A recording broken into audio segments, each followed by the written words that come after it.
It's live, so it's okay. Welcome to our friends on Facebook as you join our metaphysical service on Zoom.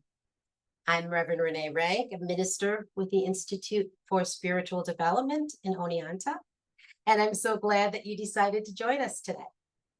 You're joining us on Facebook for the homily portion of our metaphysical service, which will be presented by the lovely Allie Sutton. Pyle. I don't know what I said. You got it. Excuse me. Sure.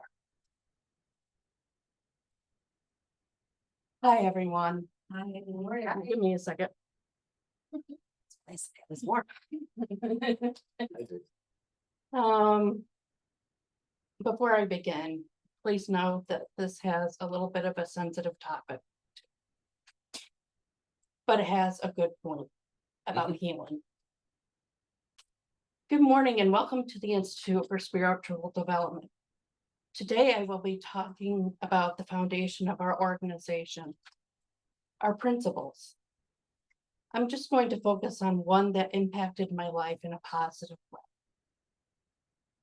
As some of you know, my favorite principle that I like to recite often and is we affirm that spiritual unfoldment is progressive and unending, and that the doorway to reformation is never closed to any soul. The Institute for Spiritual Development defines it as, quote unquote, any ongoing process that demonstrates an evolutionary process in which the person, condition, or situations experienced a progressive development. The drive of this evolution is constantly upward, leading ever higher and progressive states of being and awareness. For me, that includes forgiveness.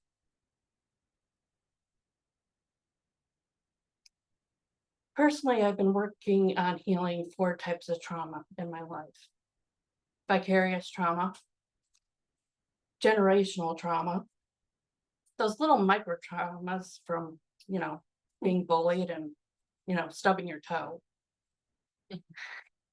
And the one I will touch on, like personal trauma.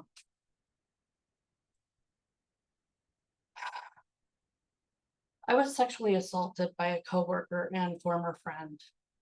I will not go into details of the event or mention even his name. I will share with you, however, that I was able to forgive him and myself by the use of this principle. I was angry for years. Nothing helped. Until one thing.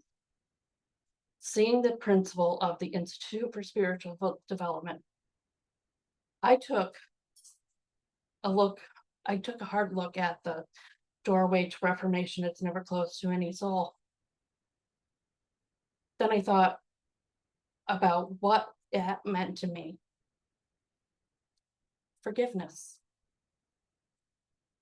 I was struggling on how to forgive it initially for years.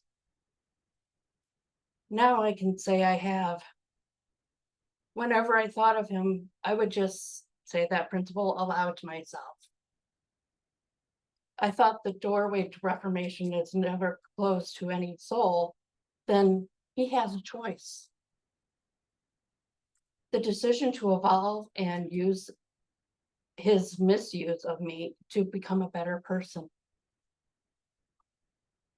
I also could use it to grow and evolve myself, to know that I am worthy of better treatment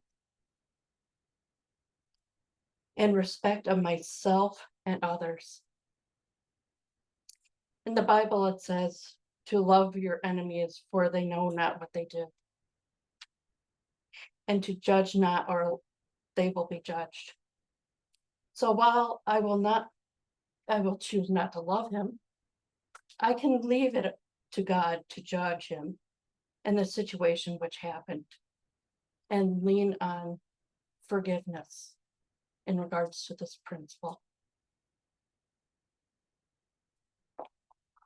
There are many different scenarios of the same situation in our lives, personally and globally these days.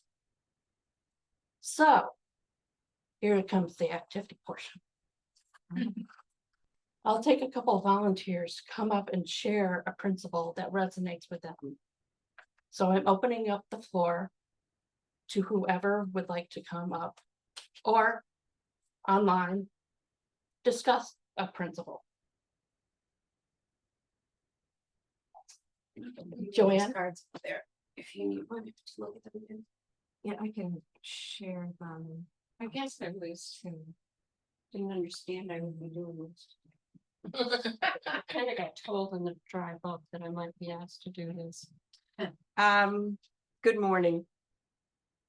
And there was actually, as I looked at these principles, and I look at them frequently, there was a couple that jumped out to me today. But I'm going to go with, we believe the ultimate expression of God in our life is unconditional love of our neighbors and ourselves.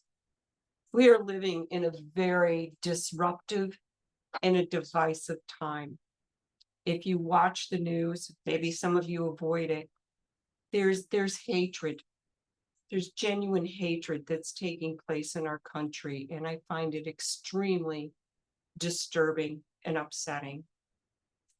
I believe, though, that if we can believe that the ultimate expression in our life of God in our life is unconditional love of our neighbors, that's where we need to fall back on.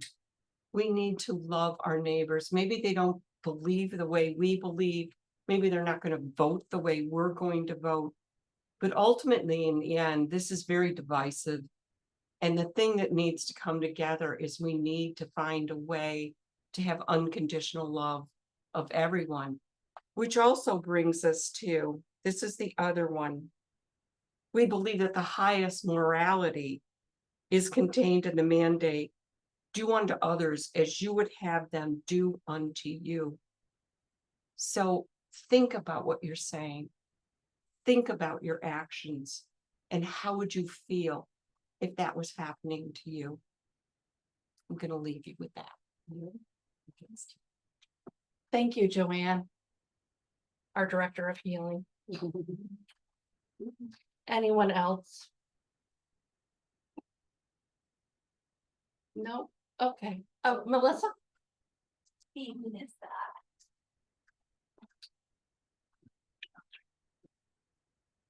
So one that really resonates with me is that we accept that the living gifts of prophecy and healing reported in all sacred scriptures are an affirmation of divine spirit working through us.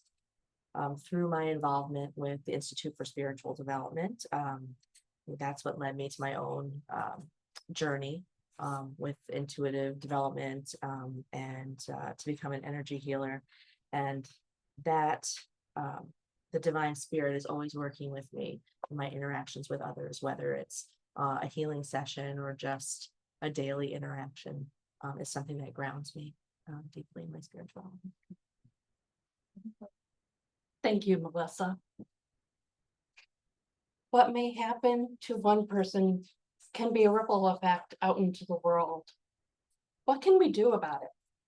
Pray, meditate, and use our principles to help be that light in an all too dark world. Lean on them and each other, but most importantly, know that this is Earth School for a reason.